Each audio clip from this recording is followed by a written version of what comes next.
everyone, welcome to a new episode. Today I'm with a player from Scotland since 2017, is part of the national team, playing for Ulster and Burg in Germany. What's your opinion on that, about the mental health in an athlete? I think it's really important, and I don't think enough is done for mental health within sport. If you need to give any advice for kids then want to become, want to play in Germany in the first league or play in the Netherlands, what would be your advice for any of those kids? You have a better chance. So I look at like even a kid who played at Reading, for example, from the junior ages. If they have that talent, they will be pushed to the top. So I think if you show that desire within hockey, you've certainly got a good chance. What is needed to become an elite athlete? Fast lane when I pass in the street, bag of money in the passenger seat. Simcoe's been asking for me on the road for no Hi west everyone, to east. welcome to a new episode. Today I'm with a player from Scotland since 2017, is part of the national team, playing for Ulster and Burg in Germany. So welcome to the podcast to Tommy Alexander. So first of all, thanks for your time, Tommy. How are you? I'm very well, thank you. How are you? I'm good, man. I'm good, all good. So Tommy, first of all, I would like to know a bit of your career until today. So how we start, how do you start as a hockey player? I guess my story is a little bit different in terms of I don't come from a hockey family. Hockey tends to be, mum and dad played, so blah blah blah. I actually was the school football goalkeeper. And basically, when it came to the hockey season in January, it was like, "Oh, you're the A team football goalie. Maybe you should go in goal for hockey." So I started at 11, which is also quite a bit later than a lot of people. And then basically, I didn't actually play club hockey till I was about 18, I don't think. I basically played for the school team, but I played rugby and cricket as well. And I was on a sports scholarship to go to school. So yeah, it was very much of you need to be here. And then yeah, basically playing for the school team, and then I actually was due to my dad being Scottish, had an opportunity to go and train with the Scotland under-21 team, and then did that at young age. And then after I left, unbelievably, at school in my last year, one of the boys I played with, his dad was a coach at Reading, and said, "I think you should come to Reading and learn off the guys there." And that's actually how I got into club hockey, was actually through Reading, just through a chance, really, that someone I played with, his dad was a coach at the club. And then once I fully got integrated into club hockey, then try to work my way up the ladder. Okay, and was always in the goal, like, because obviously you've been in the goal from as a football player in the goal, and then in hockey was also straight away into the goal, or you start as an outdoor player? No, straight away in the goal, basically. The transition was relatively similar. Even in cricket, I was a wicket keeper. Anything that Yeah. involved diving about, basically, I was into it. Okay. Because most of the cases in goalkeepers, they start in goal because no one wants to go in goal, and they are outdoor players and then become goalkeepers because they don't have one. So it's that was I was asking because yes, obviously it's not really normal. No. So, and was your first club was Reading, and then you moved to Reading. That was when you moved to Indian Gym in 2012, or you have something in between? Basically the young career was I was the backup goalie at Reading, and the number one goalie there was Nick Brothers, who was unbelievable goalkeeper. Learnt a lot from him. And then basically I actually moved around quite a bit, trying to get a first team gig in the Premier League in England, and because I had no experience and I was so young, no one would really give me a chance. And then halfway through the 2011 2012 season, a contact through Indian Gym said, would I be interested in coming along and being the first team goalkeeper? It was actually a move I should have done a lot earlier, to be honest. That I had teams in the second division open for me, but I kind of set my standards here, and that's the one thing I looked at was I judged myself on my best, but not on my experience, and that was something that I'm quite stubborn sometimes, and that was something I kind of regretted a little bit, was starting that career a bit later. Then obviously we played together at Indian Gym, and then had two very, very successful years there. Really enjoyed it. Really helped me develop. And then the way that the goalkeeping market moves, in terms of when one goalie moves, then or a goalie retires, then there's a bit of a roundabout, bit like F1 drivers. That spot. And then Reading got in touch, to say, finally you got that experience. Would I be interested in coming back? And and that was the break I needed, basically. Yeah, and also I can imagine, because in that moment Reading was, they had a really good successful years in the EHL also in that moment, no? Yeah, so it was a bit of a strange one in terms of the year before I joined was the year that they didn't qualify for the EHL in a long time, and a Okay. load of players left. Basically, the coach left. Whether he was pushed or jumped, I don't know. But they basically had a whole rebuild, and that's where Andy Watts came in. And when I was at Reading as a junior player, essentially, I knew Andy from there, and I was really lucky because Warren D'Souza, who we played with, obviously was captain at the time at Indian Gym. He was on such good terms with the Reading guys that he actually was really influential in helping me move. Yeah. And I mean, I'm grateful for him in that regard. And then Andy Watts gave me the chance, but it was part of, I think I was 24 and I was one of the senior guys already, and I had very little left on me, 2 years of being a first team goalie. But you look around the changing room and it was basically an under 18 team plus a couple of GB players, so it was Yeah. very, very strange. But it was fantastic. Yeah, and when it came the opportunity to join the Scotland national team, it was in 2017, no? Yeah, so it was a bit of a straight. I did the under 21s, and then at that time I was asked to come into the senior program a couple of times, and I turned it down. I wasn't actually wasn't really enjoying hockey that much at the time. And then after some good seasons at Reading, and the first team goalie at Scotland at the time was Jamie Kakia, and he stepped down. And then I kind of had a phone call out of the blue saying, would I be interested in coming back, basically. And that was from Derek Forsyth, who's an amazing man and unfortunately not with us anymore. But he kind of opened the door again. So that was, again, very lucky. Yeah, and have you quickly said yes, or you say, oh, I need to think about it, or how was that reaction? I was actually like, I need to think about this,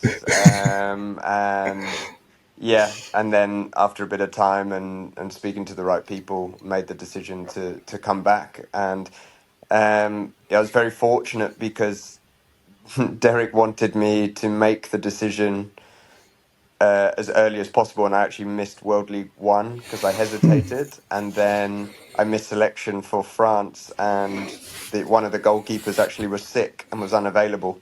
So I phoned to say, I'm in, and he said, can you come to France tomorrow? And I was just like, okay, and I turned up. And I was fortunate because a lot of that team was my under 21 team, so I knew a lot of the guys already. Just basically, Derek took a bit of a punt on me, I guess, and was very, very fortunate. And in which moment now is the national team? Because we saw a lot really good games from Scotland against biggest squads. In which moment is now the national team? Um, it's in definitely a transition period for lots of reasons. One, when Derek stepped down, there was he had such a major influence on a lot of us, and that was, he'd been in the job a long time, but he'd brought a lot of guys through.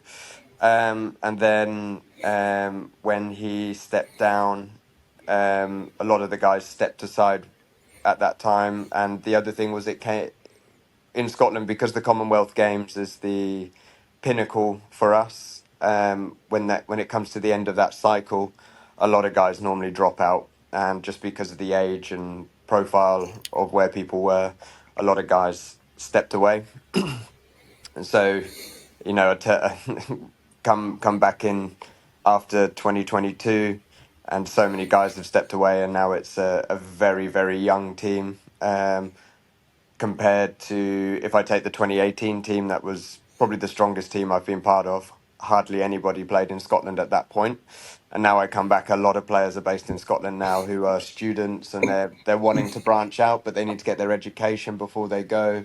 Brexit has had a massively negative effect on us. Now makes it so difficult to get visas and all these sort of things. So from being a nation that a lot of European countries would look at us and say they're good value for money, now we're not such good value for money because of Brexit. So Of course. you've got lots of different things playing against us now. So Yeah, I also imagine because most of the national teams now go through a transition moment. We live in that the same in Argentina. I'm now here in Belgium, and I also see the national team going through that moment also. Have Scotland that backup of players who are ready for step into the senior team international, or they still need a lot to go through? no, we need a lot to go through. Yeah. There's no other way to say it in terms of we're still, we will always, because of the amount of teams that are in the A division, and you have, when it's always interesting when people say make a league smaller and smaller to make it more competitive.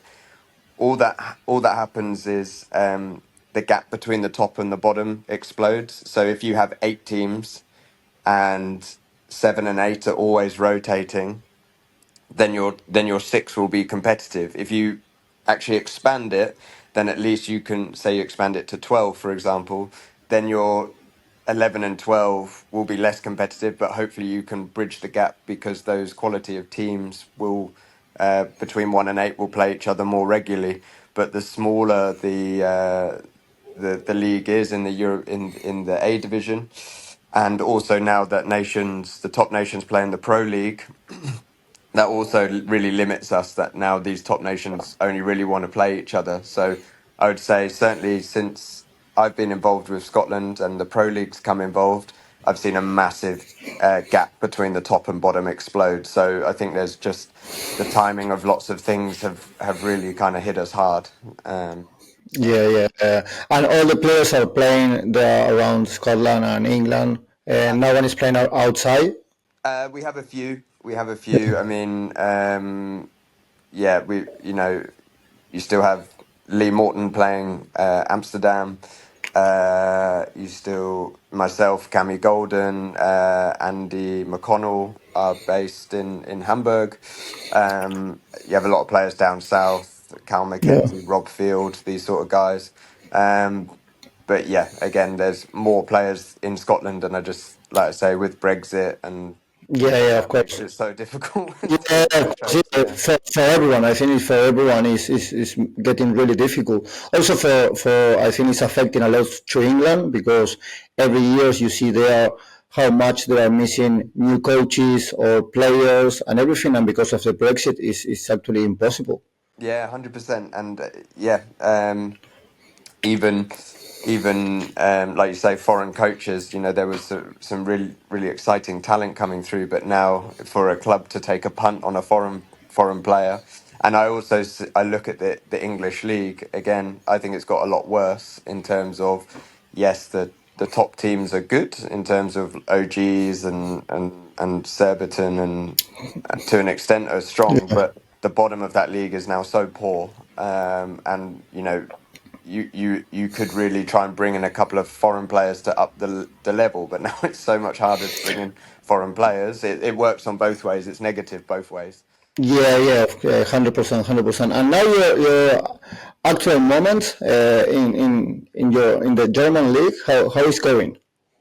Yeah, I mean, it's strange in terms of last year we made the final four, which the club haven't done in 11 years, so that was absolutely massive. And to only lose this, only lose the semi-final 2-1, but Polo are, I mean, seriously stacked side.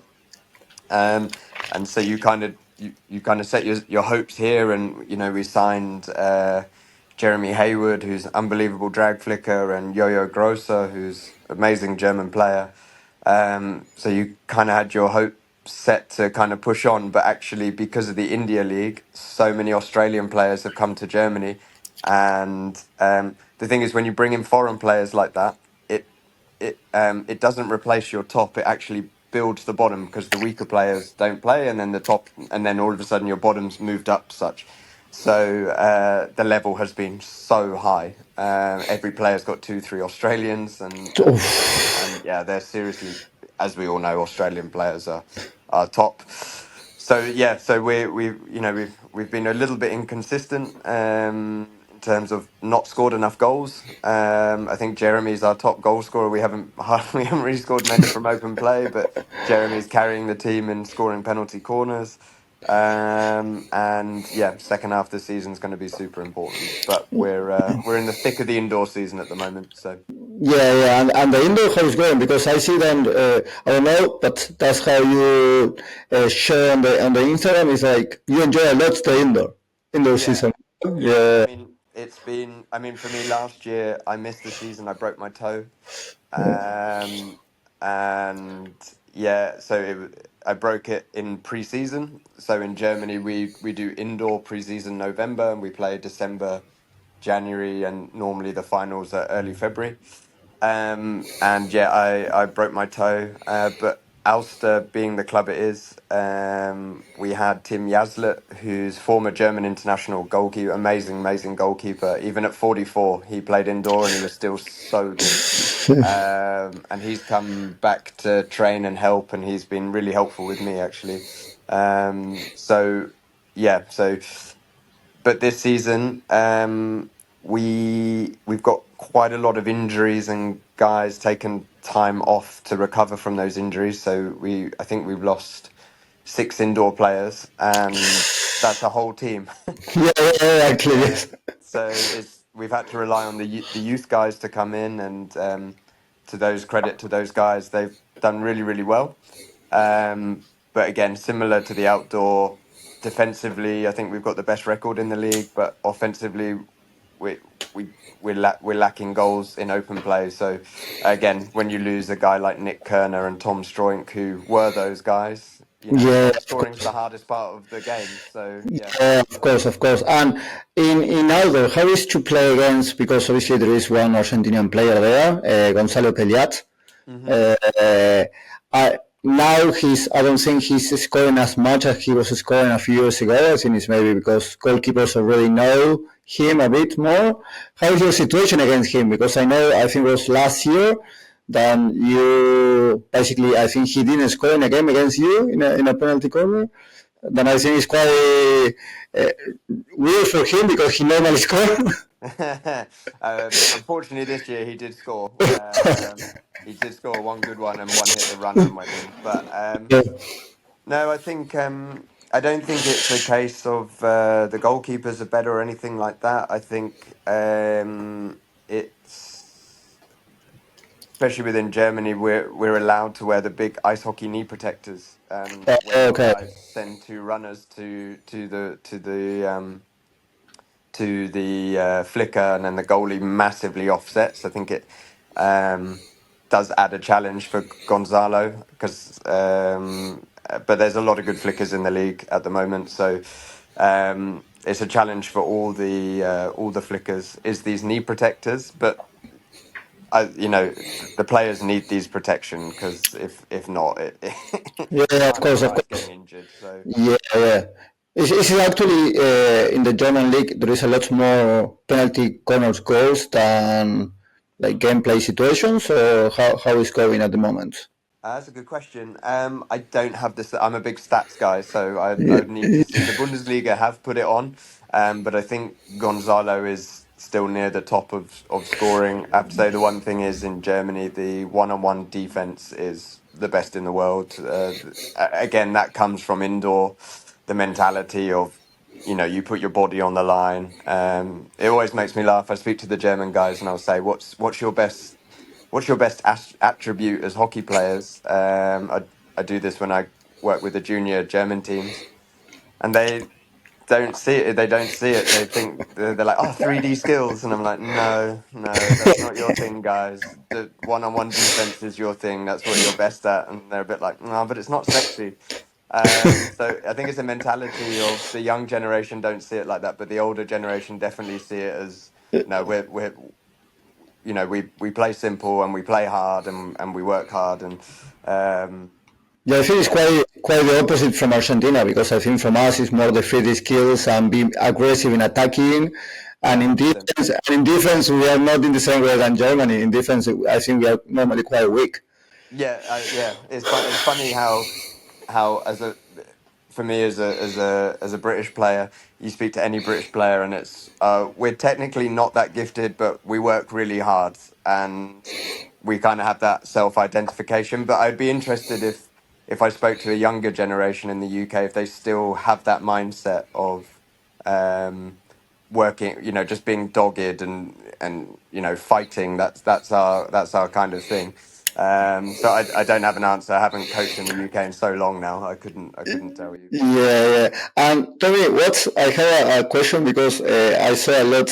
I follow you on Twitter, and I saw a lot of your reply to the FAH and a lot of things around there.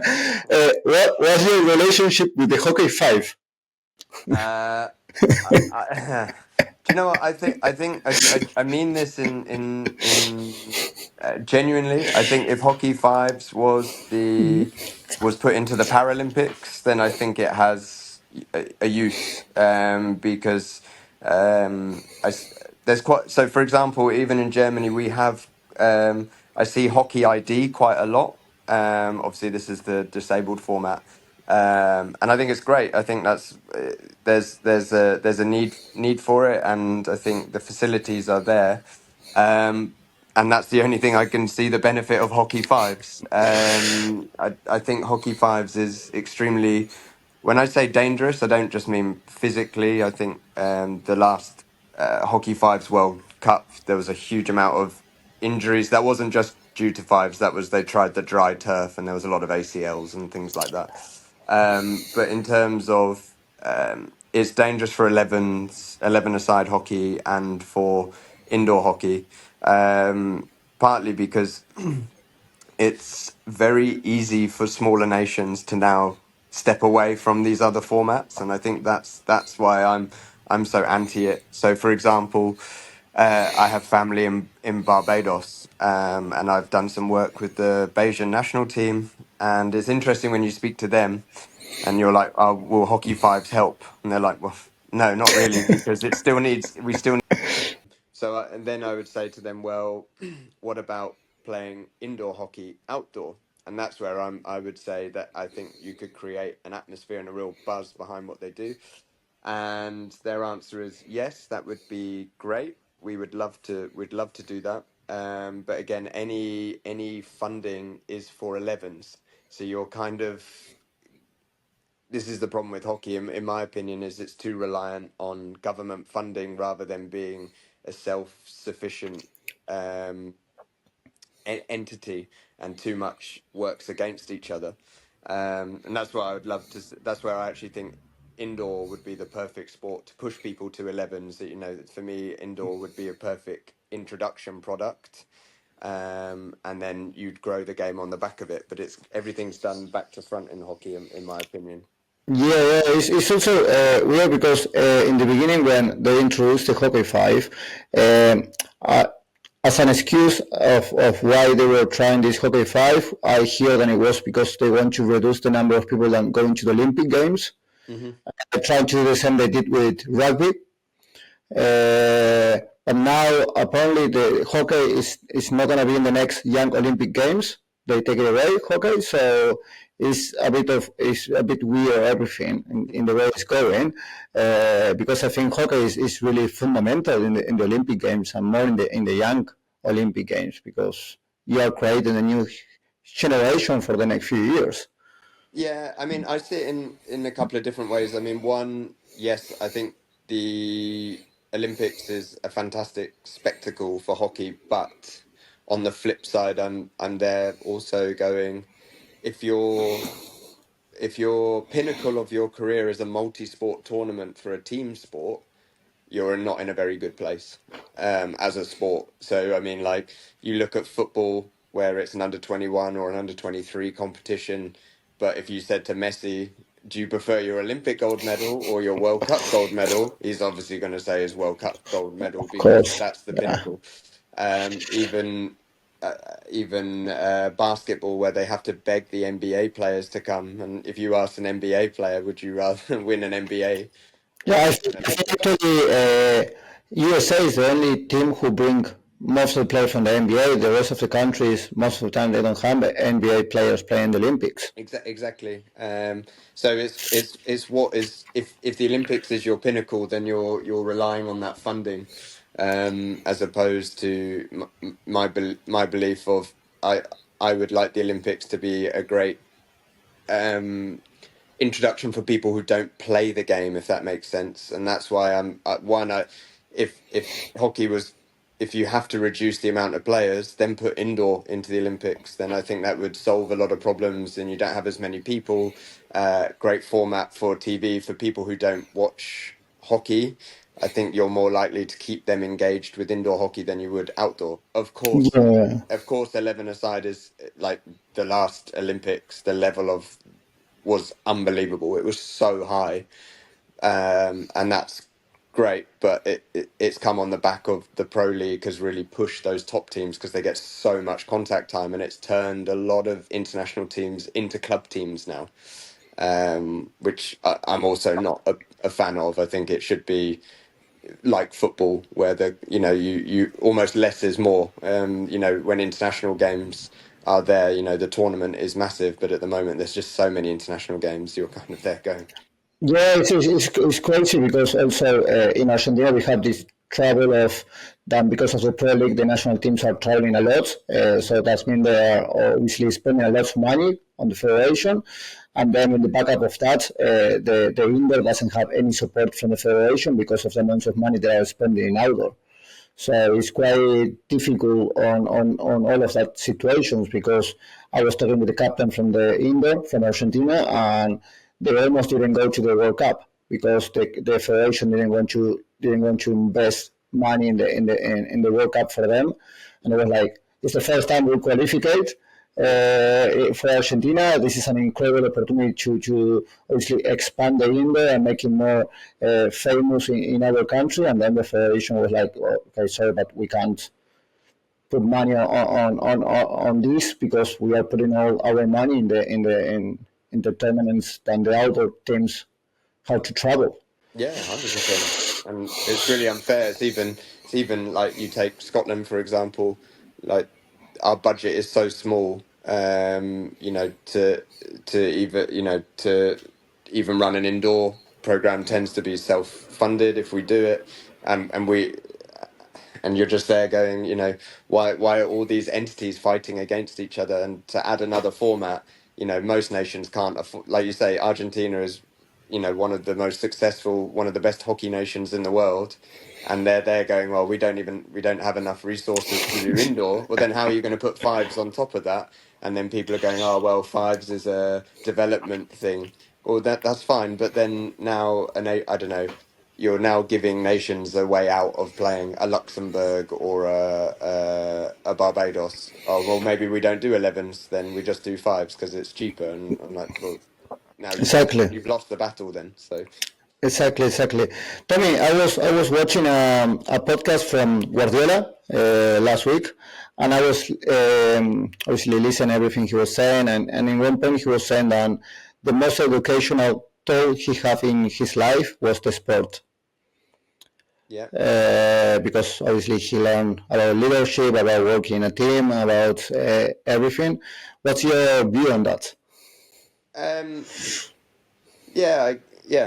I would probably say it teaches you to be disciplined. I think the thing that's interesting with, well, it's like some people are disciplined, some are not. I can't speak for other people.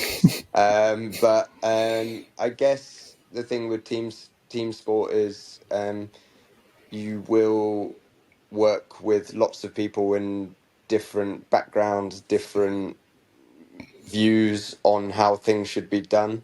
So I would say in that regard, yes, you have to be able to work with lots of different people, whether you like them, dislike them.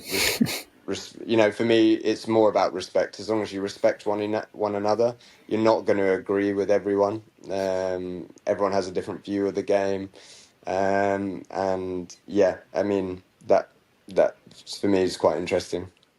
Yes. And in the sport, we have been seeing now lately a lot more people going out and talk about the mental health.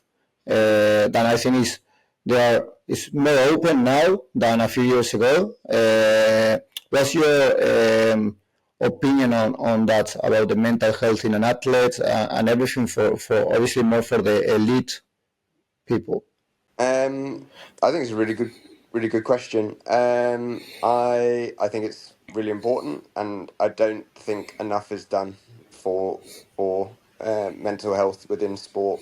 But within hockey, I would say. I think other sports. I think the problem is with hockey, it's still in.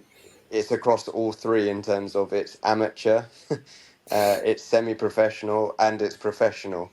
And I would say that I don't think there's enough help in that regard. And I think what you'll find is because of that, um, people may drop out, or the engagement's not going to be there over a long period. I mean, like, again, you think of so many different people play where they have a full-time job and then they're expected to perform at the highest level and or take time off work, and take a lot of guys at Scotland, they have to take unpaid leave, for example, to compete. And that comes with its headaches, that comes with its stresses, and there's a lot of that sort of stuff still isn't spoken enough, and I think hockey is a little bit behind in that regard. Yes, of course. And you as a goalkeeper and then after go to travel to different countries, play in different clubs. Uh, After all that experience for you, and now if you need to stop and think it, um, what is needed to become an elite athlete? Um, I think a lot of self-belief in what you can do.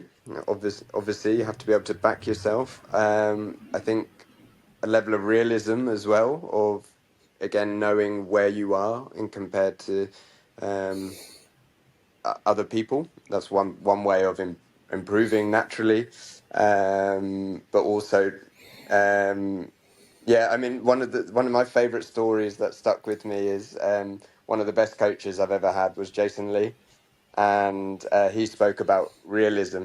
I don't know if you know Jason, but he was. I'm sure you do. But for those that Yes. don't, he was former uh, 3-time Olympic GB coach. Played, and before that played into, and he was my Reading coach. And actually, a lot of the hockey that I believe in is from having him as a coach.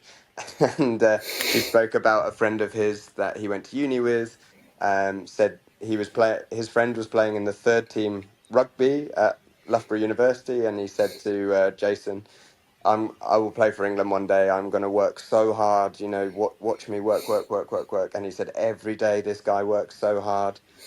3 years later, after working, he was still in the third team at rugby, and it was because he was delusional. He wasn't that good.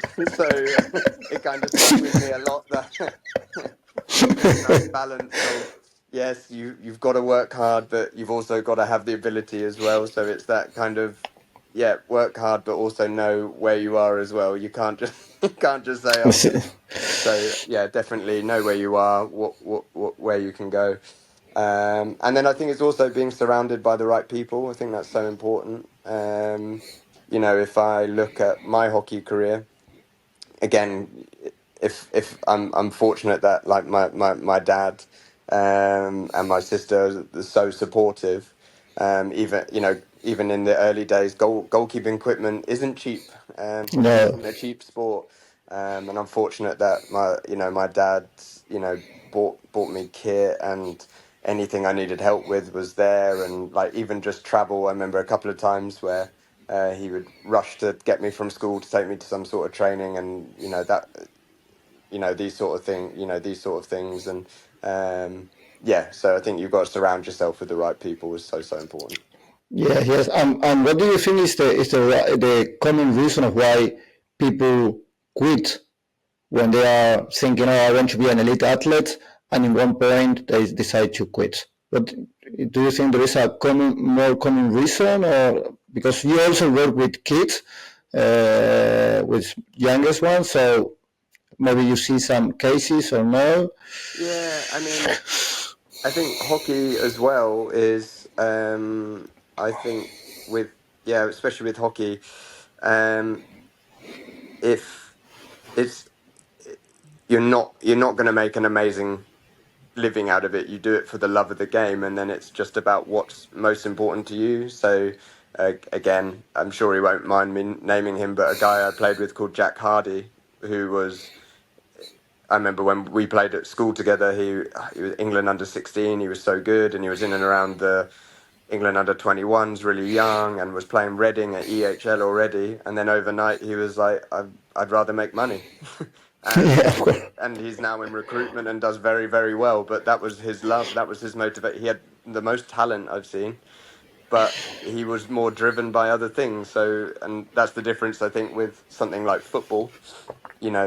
A lot of that drive is to be successful, to have a lifestyle. I don't think that sort of pressure is not there in hockey, because you're not going to get those sort of rewards. So yeah, I think it's how much you value lifestyle over the love of the game. So. Exactly. And if you need to give any advice for kids that want to become, want to play in Germany in the first league, or play in the Netherlands, what will be your advice for any of those kids?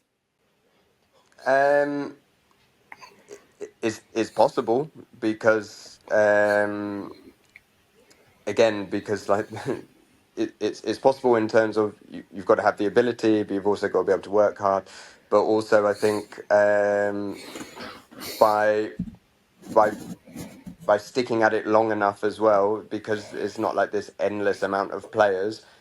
Not that the odds are in your favour to an extent compared to, like, again, I always compare it to football. If that's the level of high performance sport, or NBA, something like that, your chances are much lower, just because of the amount of people that play. I know that sounds quite negative in terms of hockey, with the lower numbers of people that are playing, but I also think that it's also possible, because I think the pathway within hockey is actually pretty good. Like I see, because it's not like you're getting picked up to get a contract. If you're in the right place at the right time, you have a better chance. So I look at, like, even a kid who played at Reading, for example, from the junior ages. If they have that talent, they will be pushed to the top. So I think if you show that desire within hockey, you've certainly got a good chance. Yeah, yes. Tommy, I saw that you have a project, Iconic Goalkeeping Training Education. Yes. Tell me more about it. Thanks for the plug. I appreciate it. So I think one of the things was, when I moved to Germany back in 2018, so I actually trialed with Great Britain in 2017, and they said I was too small. And then I had to make that decision of, do I stay in the UK as an amateur playing at Reading and get a job of some sort, or if I move abroad, yes, you'll get semi-professional, but you've got to be able to work as well. And yeah, so my contact was Jimmy Lewis, former GB Olympic goalkeeper, and was my goalie trainer since 2009, and at the time had become the German goalie coach, and still is. And yeah, when I spoke about coming out, he basically was instrumental in helping me find a club. And then when I spoke about coming out, it was about, should we start a goalie coaching company together? And this was something he'd been really interested in doing. And yeah, so now we've created Iconic Goalkeeping, yeah, basically it's trying to have the best goalkeeping coaching specialist in Germany. And one thing that we really pride ourselves on is all the coaches that work for us are Bundesliga level goalkeepers, normally international coaches, but they have been coached by Jimmy, and I'm still coached by Jimmy today. And even I coach other Bundesliga goalies, so that the message is consistent through, and that they can have this iconic style of goalkeeping. So yeah, and it's since we started in 2019, just before the pandemic, but yeah, it's been really well received. It's kind of the first of its type of elite performance goalkeeping coaching in Germany, to have this consistent message go through. So yeah, it's been well received, and yeah, it's doing well. And it's for all ages, or you have like a specific ages? No, all ages. From even now I do a lot of work with the kids. I think the kids start can start as early as under 8s, under 9s here. So even there, I'm working with kids who've just started, to give them at the end of the day, the basics from someone who's just started to an international goalkeeper. The basics are actually very, very similar. So you're trying to give them, though it's not when you hit a certain age or a level you dramatically change anything. You have to make sure that they're static and standing still and have a good ready position, tension in the body, all of this sort of stuff. And yeah, so all the way through to the senior, the Olympic goalkeepers, for example. So Yeah, and it's only outdoor, or can be also indoor? No, both. Both. And I think that was also one of the things that made Germany so attractive for me. One, to play indoor, but also from a coaching point of view, and you would have known when you were in England as well, the season is so short. So in the UK, you'd start August, and a lot of it's pay per hour. Yeah. You would be coaching August for pre-season, September, October, November. Then kind of December, January dries out. Then you go February, March, and that was kind of the season done. And then your summer, and you're kind of looking around for hours of work. So there's not really great opportunity in the UK. But what I knew about Germany was because, so for example, which I love and I wish more European countries did it, is the kids start the season in March. So the pre-season's March. They play April, May, June. And then they take a break for the school holidays, then September, and then the finals are in October. And then indoor is November till February. So you've got about 10, 11 months of coaching. Yeah. And it makes actually being a coach actually doable. Yeah, that's actually one of the reasons why I moved to Belgium now, because we start the pre-season in August, the league starts in September, we go until middle of November, and quickly start indoor, so we don't have basically pre-season of indoor. We quickly start, so 1 week finish, for example, 14th of November finish the outdoor, 21 of November start the indoor, and we go until the end of February with the indoor. Yeah. We only have 10 days off between December and New Year, But then we go until the end of February with the indoor, and the second week of March we start with the outdoor again until the middle of May, I think, if I'm not remember wrong. So there is a lot more hours. Then you only have basically holidays June, July, because then in August you start again. Obviously, it's quite a long year for everyone who wants to do outdoor and indoor. It's quite long because you don't have basically a break. Yeah, 100%. But I think that's why one of the reasons why I moved it, because in England I remember my last few years there was like in the indoor it was one weekend. Then if you don't win that competition, you don't qualify for the next one. So that means that the indoor season finished for you. So I was like, okay, no, this is not what I want, because indoor is also part of the game that I enjoy a lot. And more for the weather, no, because it's coming the really bad weather, the raining and everything. So the last thing I want to do is be outside. Yeah, 100%. And that's one thing I think I've noticed here. Like when people get a bit sick or it gets a bit cold, people start wearing scarves, and it's like, oh, it's indoor season. But again, from a kid's or a development point of view, how much better is it that they're getting loads of ball contacts in the warmth compared to the UK, where it's like we just have to do running or just as much gameplay just to, in terms of big sided, just to keep people moving. And that was one thing that, I mean, I hate coaching in the cold anyway. So. Yeah, no, when you need to be there in the same place under the raining, the cold is awful. Yeah, it's the day for me. Exactly. Tony, for you as a goalkeeper, do you mix your style between indoor and outdoor? Do you have a mixed style, or your style is completely different when you go from outdoor to indoor? No, it doesn't really change, to be honest. Because again,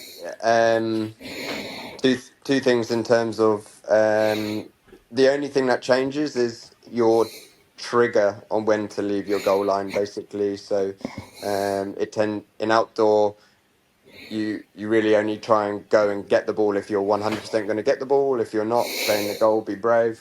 In indoor, it's more if the defender is beaten, that's your trigger to go because of the size of the D.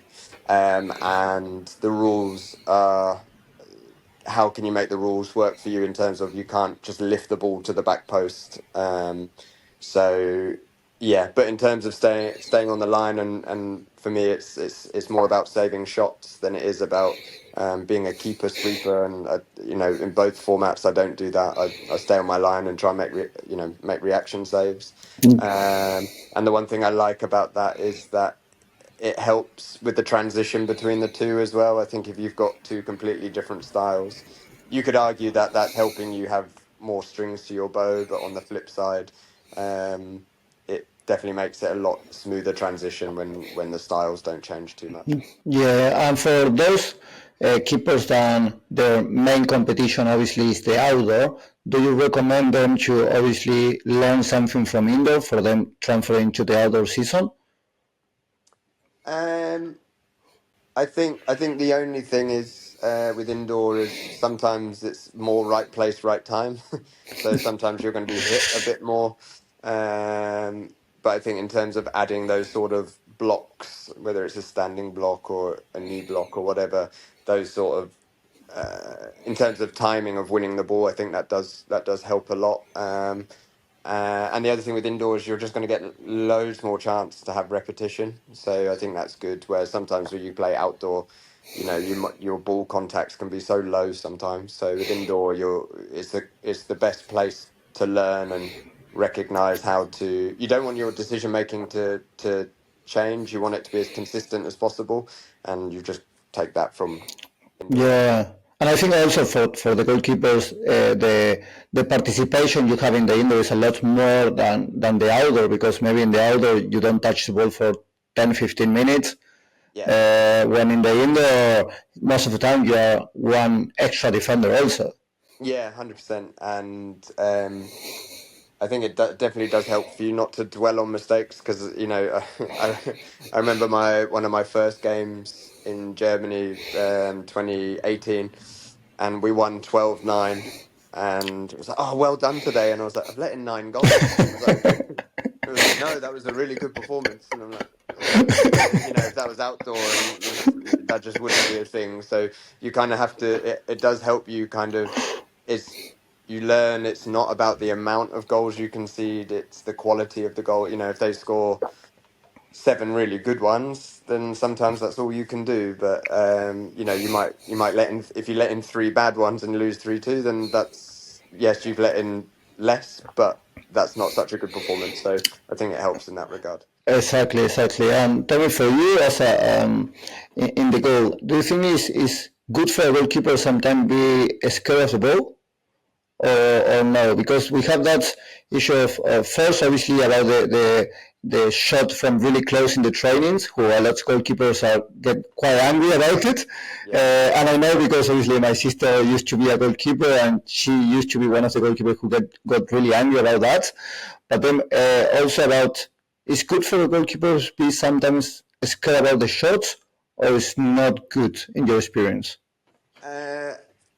Good question. I would say it's not good, because I have this kind of conversation a lot with people, and there's 2 things. One is, how often does that happen in a game?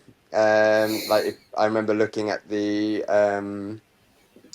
last Euros, I think it was the 2023 Euros, and it showed the amount of goals that were scored as a forehand at the top of the circle was about 2%.